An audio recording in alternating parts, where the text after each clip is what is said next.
साला कुकुरहरू, हिजो तिमीहरूको बाउआमाले गिद्धले सिनो लुछ्या चाहिँ लुछेर देशको नाजुक हालत बनाउँदाखेरि नभुकिकन रमाउँदै गु चाटेर बस्ने, आज नेपाल आमा रोएको देखेर देशको लागि केही गर्छु भन्नेहरू आउँदाखेरि तिनीहरूले खाएको लाको हयको विरोध गर्दै हिँड्ने, सबै कुराको स्रोत चाहिने तिमीहरूलाई। त्यस्तै हो भने हामी सारा जनतालाई तिम्रो बाउआमाले अरबौं अरब स्विस ब्याङ्कमा राखेको स्रोत देखाउ न।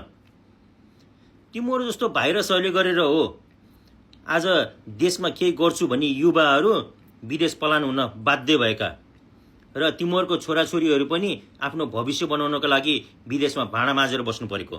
यो कुराको कहिले दिमागमा राखेको छौ? सधैँ अर्काको भजन गाउँदै हिँड, चोरहरूको गुण गाउँदै हिँड र तिनीहरूको लागि ज्यान देऊ, भत्वा भएर बस। साला तिमीहरू जस्तो झोले त संसारमा कोही पनि छैन।